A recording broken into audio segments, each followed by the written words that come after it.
J'aurais dû ne pas l'écouter. Il ne faut jamais écouter les fleurs. Il faut les regarder et les respirer. La mienne embaumait ma planète. Mais je ne savais pas m'en réjouir. Elle m'embaumait et m'éclairait. Je n'aurais jamais dû m'enfuir. J'aurais dû deviner sa tendresse derrière ces pauvres ruses. Les fleurs sont si contradictoires. J'étais trop jeune pour savoir l'aimer. Je crois qu'il profita pour son évasion d'une migration d'oiseaux sauvages. Il arrosa une dernière fois la fleur, se prépara à la mettre à l'abri sous son globe et se découvrit l'envie de pleurer. Adieu. Adieu.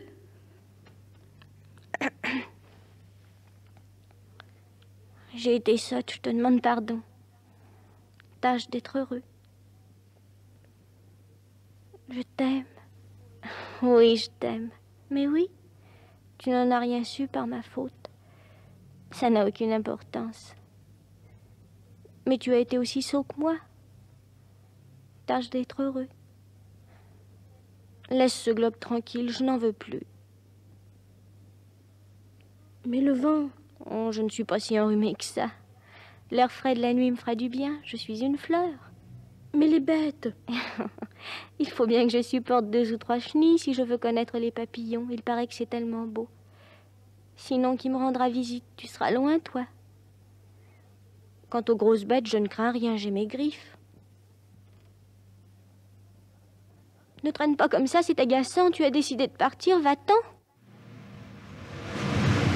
Le petit prince commença par visiter les planètes voisines pour y chercher une occupation et pour s'instruire.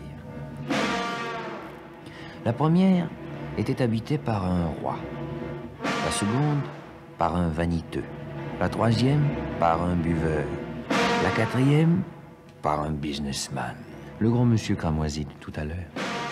Après chaque visite, le petit prince se disait en lui-même que les grandes personnes étaient décidément très, très bizarres. La 5e planète était fort curieuse. C'était la plus petite de toutes. Il y avait là juste assez de place pour loger un réverbère et un allumeur de réverbère. Le petit prince ne parvenait pas à s'expliquer à quoi pouvait servir quelque part dans le ciel, sur une planète sans maison ni population, un réverbère et un allumeur de réverbère. Quand il allume son réverbère, c'est comme s'il faisait naître une étoile de plus, ou une fleur. Quand il éteint son réverbère, ça endort la fleur ou l'étoile. C'est une occupation très jolie. C'est véritablement utile puisque c'est joli. Bonjour. Pourquoi viens-tu d'éteindre ton réverbère? C'est la consigne. Bonjour. Qu'est-ce que la consigne? C'est d'éteindre mon réverbère. Bonsoir. Mais pourquoi viens-tu de le rallumer? C'est la consigne. Je ne comprends pas. Mais il n'y a rien à comprendre. La consigne, c'est la consigne. Bonjour. Je fais là un métier terrible. Autrefois, c'était raisonnable. J'éteignais le matin et j'allumais le soir. J'avais le reste du jour pour me reposer, le reste de la nuit pour dormir. Et depuis cette époque, la consigne a changé? Et la consigne n'a pas changé. C'est bien là le drame. La planète d'année en année a tourné de plus en plus vite et la consigne n'a pas changé. Alors maintenant qu'elle fait un tour par minute, je n'ai plus une seconde de repos. J'allume et j'éteins 1 fois par minute. Ça, c'est drôle. Alors les jours chez toi durent 1 minute? Non, ce n'est pas drôle du tout. Ça fait déjà 1 mois que nous parlons ensemble. 1 mois? Oui, 30 minutes, 30 jours. Bonsoir. Tu sais, je connais un moyen de te reposer quand tu voudras. Je veux toujours. Ta planète est tellement petite que tu en fais le tour en 3 enjambées. Tu n'as qu'à marcher assez lentement pour rester toujours au soleil. Quand tu voudras te reposer, tu marcheras. Et le jour durera aussi longtemps que tu veux. Ça ne m'avance pas grand-chose. Ce que j'aime dans la vie, c'est dormir. Il n'y a pas de chance. Bonjour.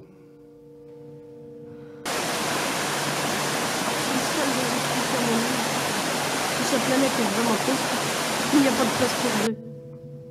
Ce que le petit prince n'osait pas s'avouer, c'est qu'il regrettait cette planète bénie à cause surtout des 1440 couchers de soleil par jour.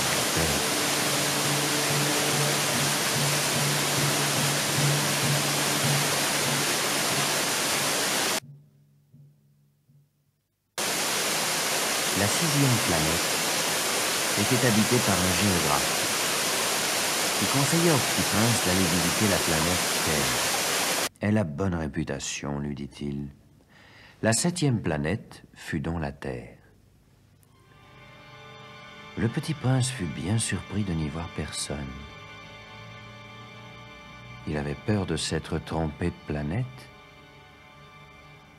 quand un anneau couleur de lune remua dans le sable un serpent. À tout hasard, le petit prince lui souhaita « Bonne nuit ». Bonne nuit. Sur quelle planète suis-je tombé? Sur la Terre, en Afrique. Ah, il n'y a donc personne sur la Terre? Ici, c'est le désert. Il n'y a personne dans les déserts. La Terre est grande. Regarde ma planète, elle est juste au-dessus de nous. Elle est belle. Que viens-tu faire ici? J'ai des difficultés avec une fleur. Ah, Où sont les hommes? On est un peu seul dans le désert. on est seul aussi chez les hommes. Tu es une drôle de bête, mince comme un doigt. Mais je suis plus puissant que le doigt d'un roi. Tu n'es pas bien puissant, tu n'as même pas de pattes. Tu ne peux même pas voyager. Je puis t'emporter plus loin qu'un navire. Celui que je touche, je le rends à la terre dont il est sorti. Mais tu es pur et tu viens d'une étoile. Oui. Tu me fais pitié, toi, si faible sur cette terre de granit. Je puis t'aider un jour si tu regrettes trop ta planète. Je puis... Oh, j'ai très bien compris. Mais pourquoi parles-tu toujours par énigme? Je les résous toutes. Le petit prince, ayant longtemps marché à travers les sables, les rocs et les neiges, découvrit enfin une route. Et les routes vont toutes chez les hommes, et les hommes ont des jardins fleuris de roses, et les roses accueillirent le petit prince. Bonjour, Qui êtes-vous? nous sommes les roses. Ah? Et combien êtes-vous ici? 4000, 5000? Et moi qui me croyais riche d'une fleur unique. Je ne possède qu'une rose ordinaire. Il y en a 5000 comme elle, toutes semblables dans un seul jardin.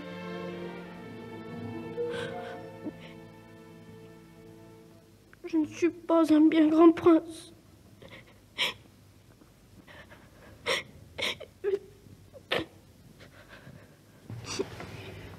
Bonjour. Bonjour. Qui es-tu? Tu es bien jolie. Je suis un renard. Viens jouer avec moi. Je suis tellement triste. Je ne peux pas jouer avec toi. Je ne suis pas apprivoisé. Oh, pardon? Qu'est-ce que signifie apprivoiser? Tu n'es pas d'ici. Non, Que cherches-tu? je cherche les hommes. Qu'est-ce que signifie apprivoiser? Les hommes. Ils ont des fusils et ils chassent. C'est bien gênant. Ils élèvent aussi des poules. C'est leur seul intérêt. Tu cherches des poules? Non, je cherche des amis. Qu'est-ce que signifie apprivoiser? C'est une chose trop oubliée. Ça signifie créer des liens. Créer des liens. Bien sûr. Tu n'es encore pour moi qu'un petit garçon tout semblable à 100 000 petits garçons. Et je n'ai pas besoin de toi. Et tu n'as pas besoin de moi non plus. Je ne suis pour toi qu'un renard semblable à 100 000 renards. Mais si tu m'apprivoises, nous aurons besoin l'un de l'autre. Tu seras pour moi unique au monde. Je serai pour toi unique au monde. Je commence à comprendre. Il y a une fleur? Je crois qu'elle m'a apprivoisé. C'est possible. On voit sur la Terre toutes sortes de choses. Oh, ce n'est pas sur la Terre? Sur une autre planète? Oui. Il y a des chasseurs sur cette planète? Non? Ça, c'est intéressant. Et des poules? Non. Rien n'est parfait. Ma vie est monotone. Je chasse les poules, les hommes me chassent. Toutes les poules se ressemblent et tous les hommes se ressemblent. On est donc un peu. Si tu m'apprivoises, ma vie sera comme un seul jour. Je connaîtrai un bruit de pas qui sera différent de tous les autres. Les autres pas me font rentrer sous terre. Le tien m'appellera hors du terrier, comme une musique. Et puis regarde, tu vois là-bas les champs de blé? Oui. Je ne mange pas de pain, le blé pour moi est inutile. Les champs de blé ne me rappellent rien. Et ça, c'est triste. Mais tu as des cheveux couleur d'or. Alors ce sera merveilleux quand tu m'auras apprivoisé. Le blé qui est doré me fera souvenir de toi. Et j'aimerais le bruit du vent dans le blé. S'il te plaît, apprivoise-moi. Je veux bien, mais je n'ai pas beaucoup de temps. J'ai des amis à découvrir et beaucoup de choses à connaître. On ne connaît que les choses que l'on apprivoise. Les hommes n'ont plus le temps de rien connaître. Ils achètent des choses toutes faites chez les marchands. Mais comme il n'y a point de marchands d'amis, les hommes n'ont plus d'amis. Si tu veux un ami, apprivoise-moi. Que faut-il faire? Il faut être très patient. Tu t'assoiras d'abord un peu loin de moi, comme ça, dans l'herbe. Je te regarderai du coin de l'œil et tu ne diras rien. Mais chaque jour, tu pourras t'asseoir un peu plus près. Le lendemain, Il est mieux d'aller revenir à la même heure.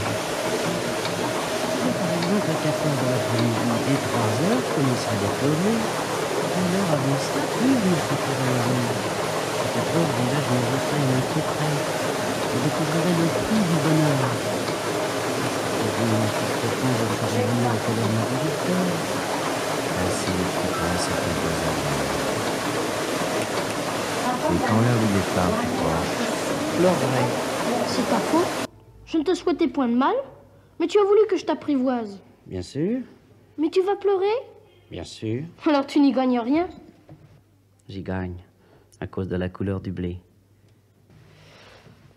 Va revoir les roses. Tu comprendras que la tulipe n'est connue. Tu dois leur dire adieu. Je te ferai d'inscrit. le petit prince s'enfuit rejoint la rose. Il crut que la sienne était inconnue. Puis il revint vers le renard. Adieu. Adieu. Voici mon secret. Il est très simple. On ne voit bien qu'avec le cœur. L'essentiel est invisible pour les yeux. L'essentiel est invisible pour les yeux. C'est le temps que tu as perdu pour ta rose qui fait ta rose si importante. C'est le temps que j'ai perdu pour ma rose. Tu deviens responsable pour toujours de ce que tu as apprivoisé. Tu es responsable de ta rose.